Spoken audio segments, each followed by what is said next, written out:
Well, hello, With Gratitude Matt listeners. My name is Matt Moran. I'm the host for the With Gratitude Matt show. Our goal with the show is to inspire our listening audience to practice gratitude, regardless of how powerful their storm is. We've learned that the practice of gratitude works much like a muscle. The more you use it, the stronger it becomes. Today's guest is Dr. Bret Betz. Dr. Betz is an emergency room physician with an emphasis on sports medicine. He is a graduate of Ohio State University, both from their medical school and undergraduate school. He and his wife have 3 beautiful daughters. In addition to being an ER doctor, he is also the team physician for the Cincinnati Bengals. And today we're going to talk quite a bit about his involvement on what took place on January 2nd of this year when 23 million viewers were watching a Monday night football game when Damar Hamlin made a tackle and went into cardiac arrest. So Dr. Betz, it's such an honor to have you on today's show. Welcome to the show. Thanks, Matt. Honored to be here. Thanks for having me. Absolutely. We'll get into what took place on January 2nd. But Bret, I think a good place to start is I mentioned that you are an ER physician focused in sports medicine. And I know an incident that happened to you when you were a young boy really motivated you, inspired you to move in the direction of emergency medicine. And maybe if you could share with our listening audience what took place with your father while flying an airplane. Yeah. So I grew up in Cincinnati, and my mom was a nurse, and my dad was a banker, although had a pretty adventurous spirit. And so I grew up playing sports. I grew up fishing, hunting, and that was a big part of our lives. And grew up really in a perfect family. And then when I was about 10 years old, when I was 10 years old, my dad was on a hunting trip. He was hunting down in Texas and was flying with my uncle, and they crashed essentially, and my father passed suddenly. And so that's been a moment in my life that was a turning point, that was a incident that has kind of propelled me along and stayed with me. I think it was a big growing point in my life. It definitely had a impact on me wanting to go into emergency medicine. As you said, I wanted to go into emergency medicine for a lot of reasons, including the medical aspect, the acuity, helping people. But I definitely felt a strong bond between having lost someone in such a tragic, sudden incident and that happening and seeing it happen in the ER. And so wanting to comfort that, be there for people when that happened, I felt that, and I felt that as one of the reasons and one of the callings into emergency medicine. That's unbelievable that you had to experience that as a 10-year-old uh, boy, not even a young man at that time. Uh, Fast forward, I know you were an athlete throughout high school as well, and a football player in particular. I think you played free safety. Is that right? Yeah, yes, I did. Okay, not too similar, or it's similar position to what Damar played, right? Yes, tomorrow's a safety. Yeah, there is a safety. Yep. Very good. Well, today I mentioned on the front end you're team doctor for the Cincinnati Bengals. How long have you been the one of the team doctors for the Cincinnati Bengals? So this is my 5th year with the team. And you do travel with them, right? Yes. We are a So team of 5 positions. awesome. So, I know that the NFL has made huge advancements with respect to just protocols and things that are available in the stadium. And before we get into what transpired on the 2nd of January, if you could just speak of some of the advancements that you've seen in the 5 years that you've been on the field with the team. Yeah. Well, I've heard it said in the media before that if there's a place you want to collapse or have a medical emergency, an NFL sideline isn't a bad place to have that happen. And that's absolutely true. The amount of expertise on the medical sideline, or on the sideline, for an NFL game is vast. We have an emergency response team as well as multiple team physicians, athletic trainers, multiple AEDs, specialists of all kinds. The preparation that goes into it, um, the investment into the medical care on the NFL sideline really is it's high and probably can't be found many places. It's amazing, and you go in to that situation. You're probably showing up for work on January the 2nd, thinking not too dissimilar from any other football game, anticipating that you're not going to have to lean into those resources. Unfortunately, you had to do just that. Maybe if you could walk us through how that system, the protocol that was put in place, uh, got ignited and got rolling, and kind of the feelings that were going on within the team that you're part of. Yes, this is something that we prepare for and prep for. It starts in the spring with our Bengals medical training staff and our emergency response team, and we prepare with simulations in the spring.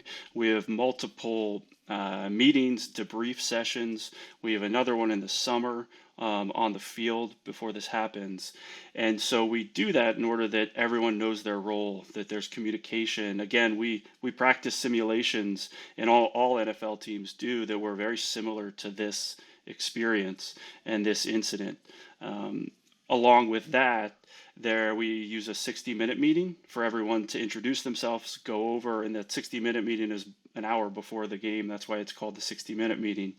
But there, all the emergency response providers interact with the visiting team, the home team. We all know what protocols are going to go on and who is going to do what in the response of an emergency. Um, the emergency response team, like I've mentioned, is made up of an airway medical physician, which that evening on January 2nd, it was Woods Curry, who was actually a resident and close friend of mine, also an emergency physician. There's also a visiting team medical liaison, who is an ER physician on the other side, in the visiting side, that night, and that was with the Bills, and that was Jason McMullen, who was again an ER colleague of mine. And then there are multiple medics involved. There are respiratory therapists. We have two ambulances there. And then also that night was another one of my colleagues, an emergency physician, who was actually acting as one of the concussion specialists or neurotrauma consultants, who was Robbie Paulson. So that is just a piece of the team that was involved, and all these medical professionals helped and did their role to an incredible extent. That's amazing. It sounds like you have close personal relationships with folks on both sides of the field, if you will. As a spectator, I think we talked about this when we got acquainted initially. I live here in Buffalo, New York. I have roots from Cincinnati, having grown up in Cincinnati, and I I had a lot of torn feelings about the game going into it. I grew up a Bengals fan. Today also a Bills fan, and I was torn. But when that incident happened, I can tell you that I just I went numb to all of that, and I went to prayer like 23 million people did around the world. I'm just curious from your perspective. You're doing your thing on the field. Um, did you even realize like the worldwide publicity at the time that this incident was getting? Or were you just in the moment so much that it didn't even come in, it wasn't even a factor with respect to what you were doing? Matt, I can speak for maybe some of the other medical personnel that we've done this before. It was definitely different, but there were almost blinders on it. This is something we've done, and the focus was all on Damar. And I can honestly say I barely even knew people were around us in those intense number of minutes that happened. There was a focus. Everyone knew their job and knew their role. I knew that some of the players started to gather around, but other than that, it was an intense focus between both the Bills medical staff, our emergency response team, all just working together. Um, What? So obviously, the football game ended up being canceled entirely. Um, I've heard nothing but remarkable things about how the Bills team and the Bengals team, led by um, both Taylor and McDermott, was there any communication with either one of the coaches and the medical staff that you were part of? I think they were making decisions just based off of, I think, what happened on the field. So we talked with the Bills medical staff, and updated them on various things. Um, but the exact discussions, I think, were between the players and the coaches. And they made that decision based on just what they had seen. It wasn't based on any outcome or anything like that, which was obviously the right decision because, as I said, I didn't see anyone around the field. The focus was on Damar, but watching their reactions, I don't even know how a football game could have gone on after that. Can't imagine it. Yeah, no, they made certainly the right decision. As a spectator, I sat and watched what was going on, and I knew kind of almost immediately when I saw the attention that he was getting that it was going to be difficult to play. You may remember this, you may not. It was about 1995, 96, right around that time. I went to opening day, and there was an umpire that ran out to um, call the game, and he collapsed. He had a heart attack. He ended up passing away. I was at that Mhm. game, and I just remember I was with my dad, and I remember my dad commenting that that man just had a heart attack on the field, and I felt like a very similar situation happened, but thank goodness Damar lived. I guess from your perspective, you did you feel like you did everything on the field as well as you possibly could to give him the best chance for a good outcome later? Yeah. And it, Y- Yeah, I did. And it's funny. I haven't thought. I remember that incident with the umpire with the Reds, and I haven't thought about that in probably 25 years, and the similarities between them. But I did. I felt it's taken a lot of years to probably be comfortable with the unknown in medicine, and um, I was really happy with our team that day. I thought we gave DeMar the best chance. Driving home that night, you never know with these situations. You can do everything absolutely right, and you don't get the best outcome. Um, and you learn that, having done this multiple times. But I felt good, and I felt that we had done the best job given the chaotic circumstances that it was, the controlled chaos that occurred on the field. And I say chaos in a good way because just of so much happening at once.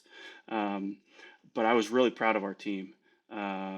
You talk about adversity and the situation and everything like that, and I thought the team performed well and was proud to be a part of that team on the way home, not even knowing the outcome that night. no, you absolutely should be proud. What was your? I think was it 2 3 days later that Damar actually woke up, came out of medically induced coma. What was your initial reaction when you heard that news? I mean, we were pretty ecstatic. We got some updates throughout the week, the medical team, and especially the ones who were on the field with him. And it was a really emotional week, um, for us. It was probably one of the more emotional weeks I've had as a physician, just because of the investment in this incident and the national attention and everything like that.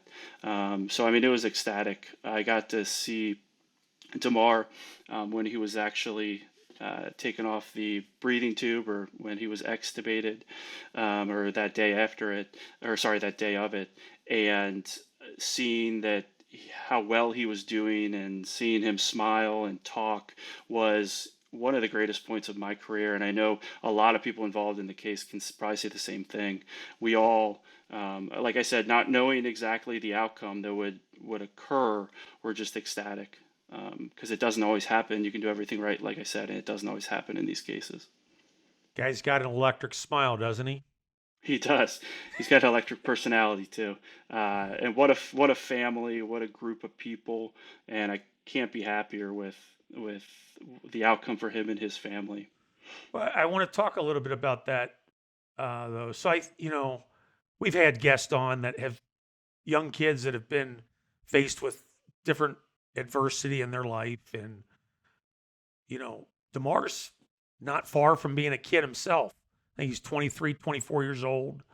Um, what role do you think his parents of handling this situation played in his recovery? Well, I think it comes from their positivity. I only met his parents a couple times, so I Okay. might not be the best seeing it through it. But just the positive, even early in his hospital stay, seeing how positive, grateful, and thankful they were, um, you have to think that extended to him and the way he's handling this situation. And like you said, looking at the positive aspects, what he's going to do with his life after this, and really make change. Yeah, no, it was unbelievable. And just watching the Super Bowl last weekend, it was really, really cool to see him there. And I know the entire medical team was honored there. What was it like for you to be a part of that celebration? Uh, Incredibly unique. We're not used to that. And it all kind of happened pretty quickly. It was a little bit last minute. Everyone got invited out, and we got honored at the NFL Honors that Thursday night.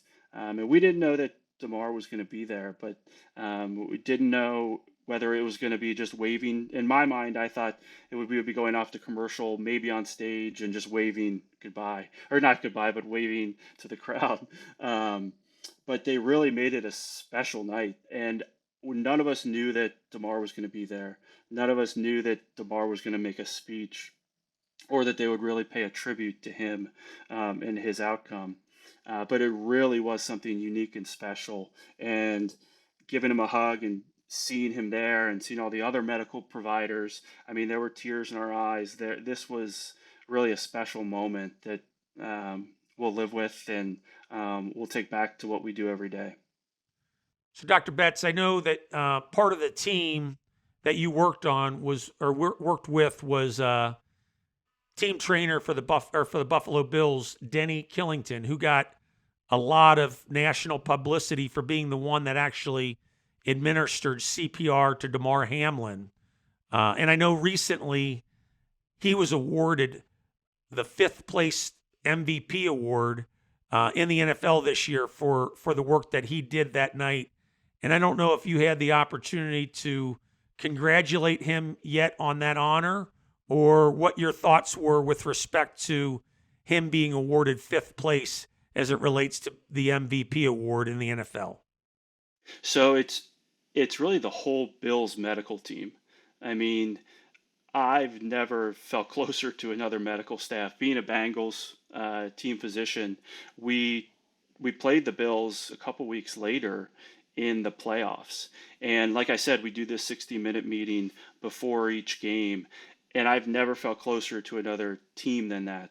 Um, Myself and one of the other physicians, Tom White, um, talked a lot during that day. And again, there was a mutual respect. There was just a mutual kind of love having been through that. We got to interact a lot with the Bills medical staff while we were out in Phoenix because obviously they were there as well. And what a fantastic group of trainers and physicians who really started the process to his recovery and his outcome in this incident and did everything right. And Denny was a huge part of that. Obviously, administering CPR on someone you know is not easy. And he reacted without hesitation, and it's a key component to an incident like that to effectively perform really good CPR. Well, let me ask you a question about Denny, because I, in the did how did he become the one that actually performed the CPR? Was he designated in advance, or it just happened to be that he was the first one there, or how did that like transpire that way? My recollection of it is that he was in that position at that time, Okay. and reacted without hesitation, and effectively performed the CPR. Yeah. I have to ask. So I know you came up here to Buffalo a few weeks later in the playoffs, and you commented on how close you were to the medical team. That was before the game. Were they feeling the same way after you dismantled them on the field?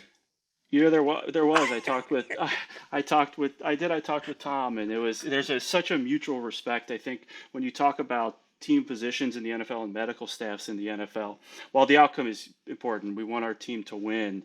Um, there's just a mutual respect. We have one goal. You see it all the time when you're on the sideline, and an opposing player might go down near the visiting sideline or the opposing sideline, and the other medical trainers and the other medical staff goes out and makes sure he's okay until the other trainers come over. And so I think there's just a mutual respect between medical teams, and it was no different after that. I mean, if I was just teasing I about the know. outcome of the game. I got this shirt I showed you before the show. I want to Hmm. share it with those that are watching it. That game when they came up for the playoffs, um, I got four of them. We got one for each one of my daughters, and my wife wore one. I'll send you a picture of us with it on, but we wore that, and we were wearing it around all weekend, and got a lot of Hmm. questions about it. Like, people up here in Buffalo weren't even familiar with the 513 area code. I explained all that, but I couldn't have been prouder as somebody that loves Buffalo and loves Cincinnati to see how the two communities really united on such a difficult situation. It was really clear that there was a lot of love and support for both teams having to go through such a horrific incident on January 2nd. And it just really made me proud. Yeah. I think the two communities and the two cities just bonded. It's not the first time that's happened. Either in, what was that, 2017? I think the Tyler Bengals, Boyd was yes. it Tyler Boyd catch to put the Buffalo An- into the playoffs in a long time. Andy Dalton passed to Boyd. If that doesn't happen, if they don't beat the Ravens, the Bills don't make the playoffs that year. And I think, if memory serves me right, the Cincinnati community, no, the Buffalo community really supported Andy Dalton's foundation. Exactly. Yeah. And so the love for both teams, both cities goes back. And I will tell you this, I lived in Cincinnati for, gosh, I left in 2000. So call it 30-ish years or so of my life, 31. And now I've been away for a while. Lived in Buffalo for now almost 8 years. The cities themselves are really similar. Type of people, type of support, type of love. They just really are two rich, I would say, high integrity cities, and proud of both of them. And it's just an honor to have you on today's show to learn more about how you participated in such a worldwide event. I mentioned, you know, 23 million or so viewers that night, and everybody praying. It was one of the few times I felt like for a week or so, I felt like less conflict going on, less news reporting about hatred, or it really brought people together, even beyond the Buffalo and Cincinnati communities. And I don't know if you felt that as well. Yeah, absolutely. I think when you go through anything like this, even if you witness it, it makes you thankful for, what you have, and the bond between Cincinnatians and Buffalo. The Buffalo community is strong, and I think it'll continue to be strong just from everything they've been through and we've been through together. Absolutely. Um, I know Damar ended up coming back up to Buffalo. Was that a week or so after the incident? 10 days Yeah, I think it maybe? was it was released about a week after, I believe. Okay. Did your team in Cincinnati, did you stay connected in his recovery after that, or were you just hearing about it kind of secondhand, or how does that work? It mostly secondhand. Um, Yeah. we did get a text from one of the trainers when he was leaving the hospital, um, about, just thankful that he was leaving the hospital and walking out, and his family was there, and just in like an emotional thank you, um, which just goes on from the connection that has come from this to the Buffalo Bills medical staff and the community. I haven't heard anything about Damar's like intentions going forward. Curious if you've heard. Um, he's been an athlete all his life. Do you do you get a sense that he aspires to compete on the football field again? I don't know. I haven't discussed that with Damar. I think he's got a lot going on right now. Um, but like I said, he's just a positive individual from everything that's come out. His family's so positive, and he's going to do good with this.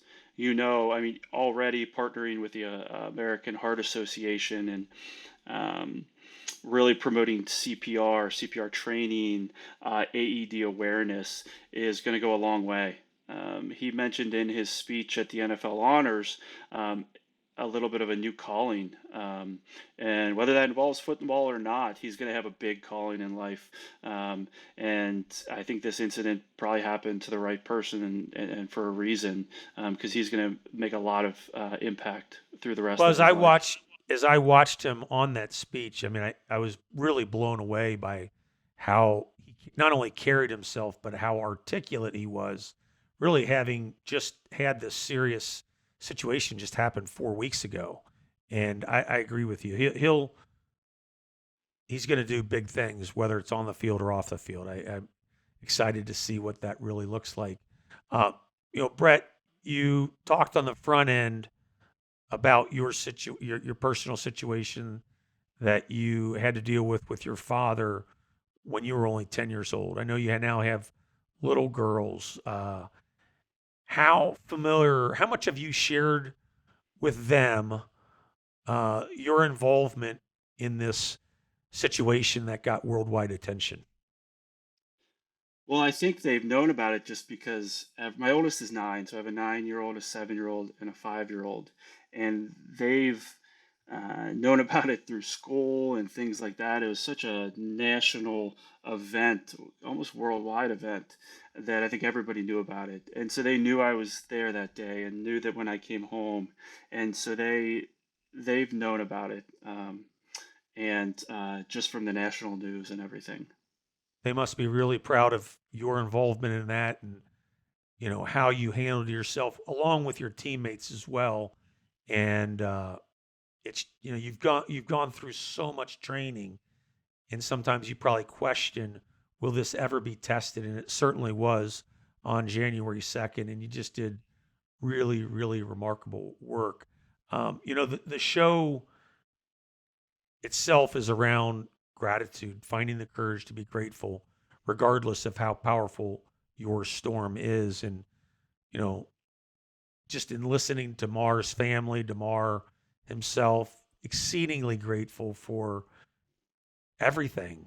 The fact that he can breathe today, the fact that he's alive today. But when you think about gratitude yourself in that evening, what comes to mind for you? I'm thankful for our team. Um, I feel like we were all there for a reason. Thankful for the Bills medical staff who really did an outstanding job initiating things, understanding this wasn't just a collapsed player, and initiating the emergency response. I think it goes a long way, the fact that I had four of my emergency medicine colleagues on the field. And so there was a lot of comfort. We all knew what to do. There was a lot of nonverbal communication that went on. And like I said, the fact that all four of us were there working together along with all the medics and everything, I almost feel like it was a culmination of a lot of our training that night, having worked together for 13 years and then being in that moment together. Have you guys together done anything to kind of celebrate the success that happened for your team on that night yet? Not yet. This was our kind of our celebration out in Phoenix. Was it all kind of happened quickly, but that I'm sure there will be reunions. There's going to be a lot, but the bond, like I said, between our medical team is huge, and just being out there in Phoenix was a celebration and a unique experience in itself. That's all awesome, and it's so well deserved. As we wrap up, Brett, I've asked all of my guests, and I think you certainly experienced a very traumatic event on January the 2nd. You also did so when you were 10 years old. I'd love to hear your perspective on perhaps it could be even one of those hurdles, but love to hear your perspective on a hurdle that you've had to face in your life. And I've learned that oftentimes if you work through challenges in your life, oftentimes those create enormous growth opportunities for you. And I'd love to hear from your perspective if you have one in particular that you've, like you personally have grown so much as a result of that. And if something comes to mind like that, perhaps you can share with our listening audience a little bit about that experience and how it helped you uh, develop and grow as a person. Yeah, so there's been a lot of hurdles like in anybody's life, right? We all have hurdles to get over. Definitely my father's tragic passing when I was 10 is something that has molded me and shaped me, I think, as far as drive and as far as cherishing things in life. Um, I remember when he passed away and when he died, and maybe it was a coping mechanism of a 10-year-old, but saying, I'm not going to let this incident have any negative outcome. I'm going to create a positive out of this. I'm going to do everything I can to learn from this incident and this tragic moment. And I'm not going to let his death go without me making something positive out of it. And so that's where I think a lot of my drive came from initially. And then obviously it was a reason I went into emergency medicine. But one incident I can think of that probably shaped me as a physician came early in my intern year. So intern year is your first year of medical training, and you're only about 4 months into being a doctor. And I truly saw one of the first patients that I had taken care of die in the emergency department, who came in talking, went to a normal room, and then within about 45 minutes of being there, went into cardiac arrest and died. And I was a young physician at that time. Like I said, I had only been a doctor or an MD for about 4 months. It was right out of medical school. And I remember uh, blame, uh, self doubt, questioning immediately after that. It came out about 6 to 8 weeks after that that there was probably nothing we could have changed about the outcome. But I remember those initial 6 weeks, I being probably clinically depressed and losing sleep and thinking about it and blaming myself until I had a conversation with my mom, who was a nurse. um, and she said something to me in only a way that a nurse or a mom can. And she said, who do you think you are, God? And it was like a almost a check yourself, but like I said, the only way a mom can do it. And it's really something I've taken with me, that it was you think you decide these outcomes? You think you really have enough power to decide all this? And at the end of the day, you do the best you can. And there's a lot more to outcomes medically or in life than just us trying or us doing what we do. And so I've taken that in through the negative outcomes I've had as a physician, because there's always ups and downs, into just trying to do the best I can, and knowing you did the best you can, and knowing that it all isn't up to just what you do. While you might not be God, I know God was present with you on January the 2nd for sure. And that was pretty evident. And you guys really did remarkable work. And I know your father was looking down and so proud of his son. As we wrap up, Bret, again, I'm just so honored to be connected to both the Cincinnati community as well as the Buffalo community. I so wanted to have somebody on the show that had a connection to that evening, and you guys truly made both cities proud.